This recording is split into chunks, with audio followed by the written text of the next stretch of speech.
So, Chris, let's talk about your success story. Boom, there it is. When he was on my panel in 22, he had 2,000 subscribers. And in that time, Chris, take a bow, okay? I want you to get up and take a bow. Look what he's done now. Chris, how the heck did you grow your channel that quickly? We're a company, so we have multiple different kinds of shows, different kinds of topics that we talk on. So we have to become really intentional that, our interview-based content's going to come out on this day, our political content's going to come out on this day, and just really mapping that out and being consistent with that so our audience knows when to expect content. You want them to develop a pattern in their own life where they wake up and they know their content's going to be there on a specific day, but also making sure that we're not putting out too much content on the same day at the same time.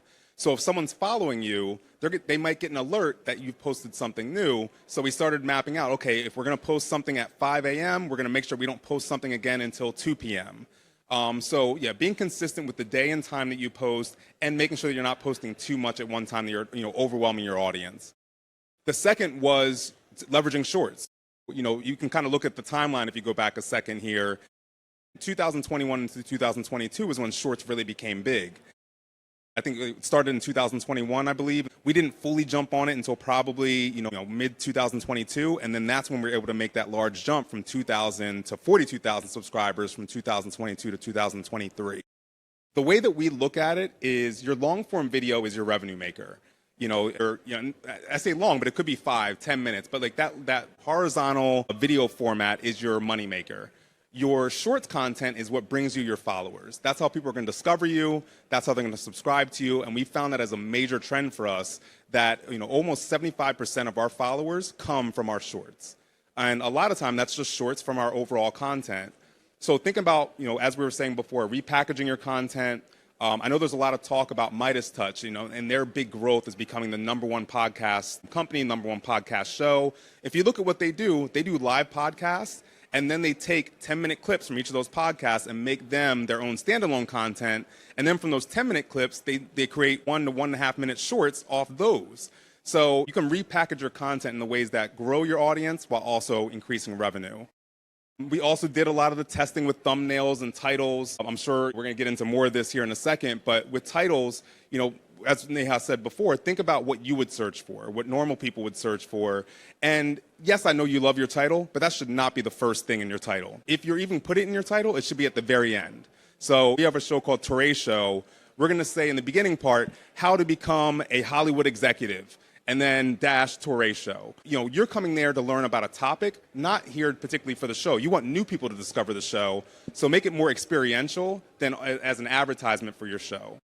With the thumbnails, as we said before too, something catchy, you want people's face or something recognizable. Maybe it's just them making a weird reaction along with some text that coincides with that, just to capture you and say, oh, I want to find out what that's all about.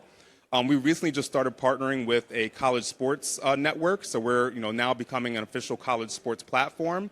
And we were auditing their pages for the University of Georgia, and we saw that the highest performing videos were ones that had the players in their uniform.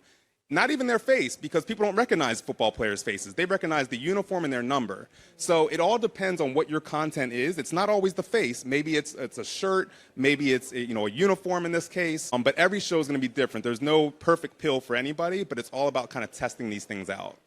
Another one thing that I'll mention is customize your homepage for your YouTube page. Truly treat it like a website. One of the favorite things that I love doing on our channel that I don't see enough people doing is that you can pin a video to the top of your page, and you can have a different video for existing subscribers and a different video for people who are new to your page. So we tend to, for the people who've never subscribed, we have something that is very timely. Maybe it's a conversation about something topical happening today. Maybe it's our most popular video. We'll put that up there. And then for existing subscribers, again, we might do something a little bit different. We have a new show, so we want to expose them to a new show. Maybe there's a hot topic, we'll put it there. But every month, every few weeks, we're changing those out to make sure that there's an experience when you come to our page that you're getting something relevant to you right there at the top.